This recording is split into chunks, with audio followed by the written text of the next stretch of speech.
Step number 2, create ideas that spread.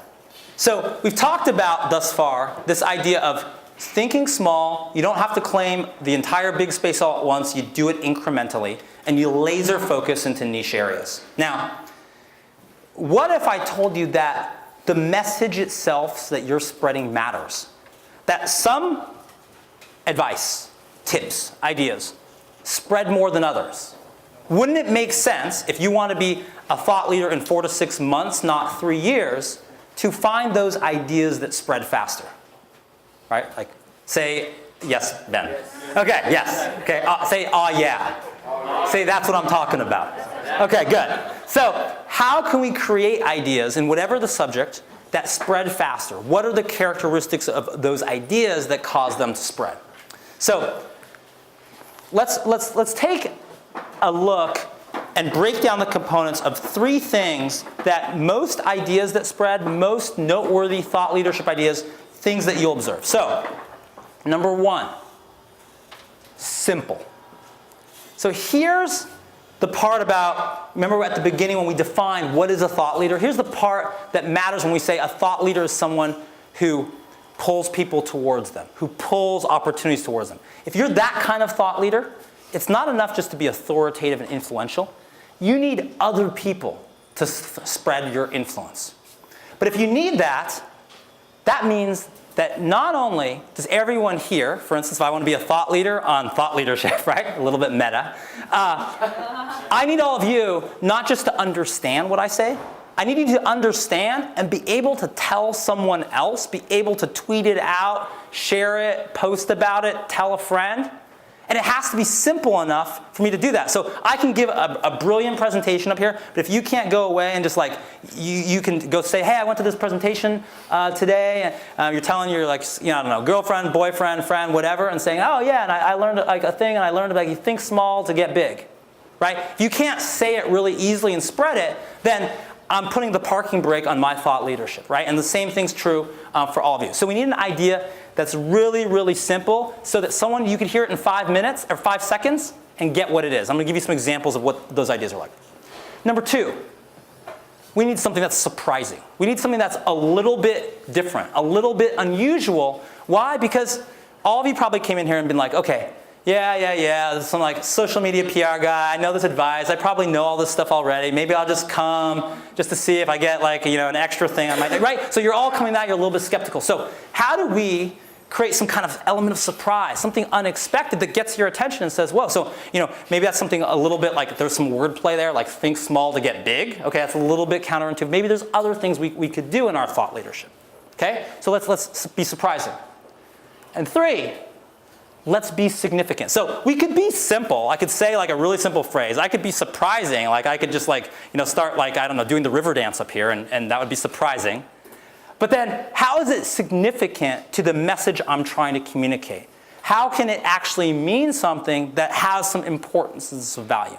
And if you look at most ideas that go viral or spread, aside from thought leadership, you'll find it usually satisfies these things. I mean, we can talk about cat videos, right? You talk about a cat riding around on a robotic vacuum or something like that, and then all of a sudden gets super scared by like the door or whatever, whatever it might be, right? It's simple. It's usually something you can understand. It's surprising because there's usually like this kind of payoff at the end, and it's significant because it usually says something about how we view ourselves, animals, our relationship with cats, culture. It speaks to something more, right? So through that lens, even things that are seemingly like unimportant are actually significant, right? So simple, surprising, significant, and let's see this in action.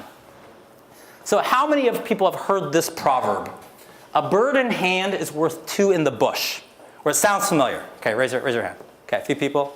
Okay, actually I'd say probably like about half to 2/3 of you. And I notice, I know there's like a lot of folks, just 'cause I know some of you who are international from other countries. And most of the people, even international, raise their hand on this. So the question is, that phrase, it's a proverb, right? And why does that persist and actually is something that is sticky enough to stay and strong enough to spread? So it's simple, right? It's like you got some birds, you got some hands, right? It's an easy concept, and and this has lasted for. I'll tell you at the end how long this sort of story has been. This proverb has been around for a long time. So it's something that kind of like transcends not only people and cultures and languages. It transcends like time. Like people get, it's like a bird in your hands, right? Second thing, surprising. It's like a bird in hand is worth two in the bush. Like, oh wait, one is better than two. Right? Like, that's not like one is worth more than two. That's not like the normal math. Right? Okay, how is that the case? Now, it's significant. It's a widely applicable bit of wisdom. What it says is, a bird in hand is worth two in the bush, is that, you know what? Take note, what you have now, what you have access to is more valuable than what is speculative or risky or might be out there. So pay attention to what you have now that has value. And that has universal applications for people who are, hunting for food to startup companies that are trying to scale, right? So it has lots of applications. There's virtually universal applications. So it's an essence of simple, surprising, and significant. So this proverb has lasted for 2,500 years and transcends all languages and cultures. If you look at any language, there's some kind of translation of this. If you go back to Aesop's fables, there's a version of this that's in there, right? It's an incredibly sticky and powerful idea. And our thesis is that if you establish your thought leadership around ideas that are simple, surprising, and significant, your thought leadership can spread much, much faster. Let me give you another example that pulls from the presidential election, and set aside your feeling on politics or any candidate. I know people have strong feelings in the room. For a second, just to look at this from a thought leadership perspective. Okay, this is the Great Wall of Trump. Okay? And the idea here is setting aside the politics of this for a second. The question is, how was Donald Trump, who had a bit, he was a celebrity, and I want to kind of focus on the Republican primary rather than the general election. There was like 16 candidates in the Republican primary. It was considered to be one of the strongest overall Republican fields in many elections. And how did he manage to rise up above that and claim that? Let's look at that from a thought leadership perspective. So, Trump's wall. Is it simple? Absolutely, it's a wall, right? You hear it, and then Donald Trump was like, I want to build a wall with Mexico. It's like 5 seconds, it's not a 7-point plan. It's not a comprehensive immigration strategy. It's like, I want to build a wall, right? Very simple to understand. Second thing, is it surprising? Absolutely. It's not normal for a politician. Politicians don't go around saying, like, let's go build a wall, right? There's a lot of things that are politically incorrect about that. There's a lot of things that are maybe insensitive about that. There's a lot of things that are just impractical about that. Even now, he's even backpedaling a little bit from the actual implementation of it. So, is it surprising? Absolutely. If you hear 16 candidates in a Republican primary and they all have 10-point plans, and one's like, I want to build a wall, right? It's surprising. It gets your attention. And finally, is it significant? Absolutely, because it symbolizes that he's tough on immigration. You don't have to know anything else about how he'd vote, what laws he'd enact, who he'd appoint to his cabinet. You don't know any of those details because you're like, oh yeah, he wants a wall. He's going to be tough on this. I want someone who's tough, right? So our belief is that Donald Trump was able to win that Republican primary. And eventually became the president-elect. There's lots of other complicating factors, lots of things, and we're not going to get into the politics of this. But from a pure thought leadership perspective, in a crowded field, he was able to establish himself as a thought leader. And probably regardless of where you are in the political spectrum, it's probably like you'd agree that he's definitely represents some ideas and thoughts that people understand, right? And because he was able to do that in a relatively short amount of time with no political experience, very few credentials, some celebrity, value he could trade upon, he was able to enact and influence a huge number of people, right? So it's a powerful example, but again, it doesn't have to be regardless of where your politics are. It's how can you find ways to be simple, surprising, and significant to propel and reposition how people think of you. Question. Right. So I think that the question was versus like the how versus the what, and And just the fact that he has like, he doesn't have to go into all those details, which I think is what you call the how. He just has this position. I mean, I think the thing that is interesting is that, does this mean, you need to talk in sound bites and dumb down everything you say and blah, blah. No, I think what the important thing about significance is that it was meaningful to the message he was trying to communicate. And think of the alternative. You could be simple and surprising and not significant. What does that look like? That looks like, back in like the .com sort of boom, you would get Super Bowl ads like that. Like all of a sudden, like a bunch of monkeys would jump out of a box and they'd say, go to, hotelsforever.com, right? Like, it'd just be like a bunch of monkeys. Like, it was simple. It was surprising. These like monkeys jumped out of a box. But it didn't say anything that connected to this like hotel startup that wanted to make things, more affordable and easier access, right? So I think the importance of the significance is people can kind of either A, do simple and surprising, and then they have a hard time doing significant. Or they do significant, and they have a hard time doing simple and surprising. The idea is that if you spend a little more time with your ideas to refine them in your area of thought leadership, to hit all three, it naturally makes it spread much faster. Any other questions before? Yes, in the back. The question was, what's an example of simple or surprising but not significant, or the other way around? What are those things? Okay, so to use an example from the campaign.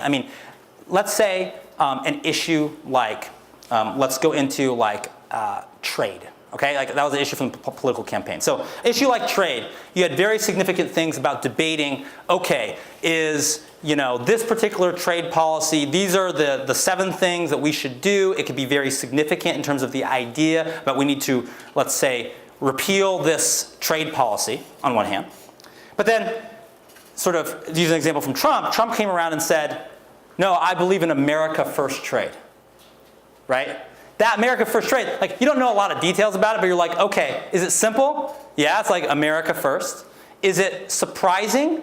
A little, maybe that's probably the weakest of the 3. It's a little bit surprising just because a lot of this is like we live in a global economy, it's globalization. It's a little bit surprising for even for a Republican to be a little bit more protectionistic. And then is it significant? Yeah, America's first, it did actually sort of reinforce his tough, he's an outsider. So that's a political example. I'm trying to think of others. Let me ponder that for a moment. But I think the question is, and this is the little test you could do. Could someone hear you in a crowded bar, not, checking text messages on their phone, half listening and understand what it is that it's about? And if you can pass that test, then and if they pay attention for the surprising part, then it probably meets all 3. Okay? Yeah. I really love this, the simple, surprising, and significant, but in the Trump example, I think him being a billionaire allowed him to say things that many of us wouldn't be able to say. So if I said I wanted to build a wall, sure. Absolutely no one would believe that, right? Sure. But he's a billionaire real estate developer, he made things happen, and people will give him that halo effect. Sure. Maybe it's somewhere that he didn't have the credentials, but... Sure. Well, and that's, the question was, and the point was, is that, okay, if we're going to use the politics example, like Trump was a billionaire, it gave him some ability to like, people would like, had some credentials, would listen to him. And so I don't think we're saying is like, credentials don't matter. In fact, all of step 1 is about how you trade your existing credentials to more credentials. But this is like, once you've done that and you've established those like, that rule of 3, you've expanded upon your core area into other areas, then how do we communicate out that? And that's where part 2 comes in. So credentials are important, but the idea is credentials, that's step 1, are malleable, and then this amplifies that. Yeah, question? With this model, do you think, are we assuming, or are we going after the people who are quote unquote kind of dumb, or just the audience dead? Okay, so the question is, have we just become thought leaders for a bunch of dumb folk? Was the question. I would say this. I would say, no, I don't think we're dumbing ourselves down. I want to think of think back to, I don't know, maybe it's a speaker or an author or someone you like. Chances are you weren't spending all your time focused on what they were saying. word for word. So you got other stuff going on, right? You got your work, you got your life, you got your family, you got social things, you got a lot of things going on. So the idea is that it's not that people are, our audience for this is dumb. It's just that they've got other stuff going on. There's a lot of noise to break through. And so your message is not the most important thing they're hearing. So we need something that even someone with short attention span, it resonates with. And what I would do is it's not the focus of this presentation, but I would say that if you can make it simple, surprising, and significant, and if you can also embody it in a story that activates powerful emotions, that people have an emotional response, that further reinforces your thought leadership. Like here's an example. So one of our clients is Budweiser, and Budweiser, I forget what it is. I think it's like 7%, I believe, of all beers, drank in the U.S. is Budweiser. Okay, and they want to reinforce the idea that Budweiser is for those who are authentic and genuine. That's a Bud, right? So they came to us and they said, how can we create a campaign, and we want it to be scrappy, even though, yeah, we can sponsor the Super Bowl, that's not for this. And we're not going to do ads. How can we use these viral principles to spread that idea that a Budweiser is an authentic and genuine choice? So if you go, and after here you go to the bar and you get a Bud, and you're like, oh, that guy's like, he's down to earth. He's like, he's a guy I could have a conversation with, right? So we use that to create this model to create a campaign. So our campaign was, we did a campaign on what does your drink say about you? And so we surveyed 2,000 people to say, if you see someone drinking a Cosmo, what do you think about them? If you see, someone drinking champagne at the bar, what's your impression of them? And we had these results. And so was it simple? Absolutely. I just say, like, what does your drink say about you? We had some surveys. I mean, you get it. You're like, that's interesting. Surprising? Yeah, we had some things about how, stats in there about people who drink a domestic beer over an imported beer are seen as twice as genuine and as authentic as someone with the, imported Heineken. That, oh, aren't you a little too full of yourself, right? So there's some surprising results in there we built. And was it significant? Absolutely, because we put it in this wrapper of it says something about our society and our culture. That sometimes it's not just who you are, but it's the things you do and what you surround yourself with us that influence our perceptions, right? And that story had over 200, you can talk to Liz about it. Liz was on the front lines of that campaign. It was like, I think, 250 plus media placements. It ran on, headline news. It ran on all... MSN, Yahoo, we got it in a lot of Fox channels. Yeah, it went all over the country, picked up, because it was simple to understand. It was a surprising result. No one had done a study on it, and it was absolutely significant because it said a little something about our culture. Yeah. So what are the business ethics that sort of drive your company? Because, in this example, there's a lot of influence as a thought leader, but there's little really authority for this guy to speak on a policy issue. And it sounds like the metric that you're using is how many impressions can I get, how many shares can I get, and that equates to thought leadership is kind of a different thing than should we be promoting the thought or whatever. No, that's a good question. The question was, ethically, are you just sort of saying, like, let's just spread anything, or does it matter what you spread? And it absolutely matters what you spread. And the whole reason we do this, our mission as a company, is we say we spread ideas worth spreading, right? And we want to do it. So we study everything. We study all kinds of examples to understand the mechanics of how this works, so we can spread ideas that are really and truly worth spreading. So we do, all kinds of things all over the spectrum, and we're sort of students of it.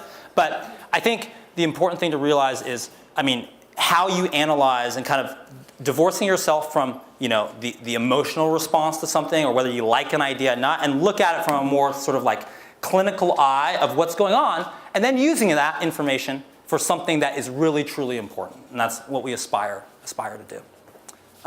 Let me keep moving on here. So the point being, it's not just the messenger, it's also the message that allows you to become a thought leader. And so, there's a lot of, books on this that are great books. How many of you have read like a book like The Tipping Point or something like that? Right, okay, so some of you read that book. That's a book where it talks a lot about, it's like you have certain mavens or certain connectors that spread ideas, and if you get them, and we do a lot with influencer outreach, which is based on that idea. And we tend to focus on who's doing the spreading. But the point I want to emphasize is it's not just about that. It's also the message itself. And some ideas are easier to spread than others. But whatever the area that you want to be a thought leader in, if you can make it simple and surprising and significant, you're going to really increase the velocity of the idea and increase your ability to spread it. And so create ideas that are simple, surprising, and significant to make your thought leadership spread organically. And if you can, embody that in an story, an example, an anecdote. Those are an additional thing you can do to boost that.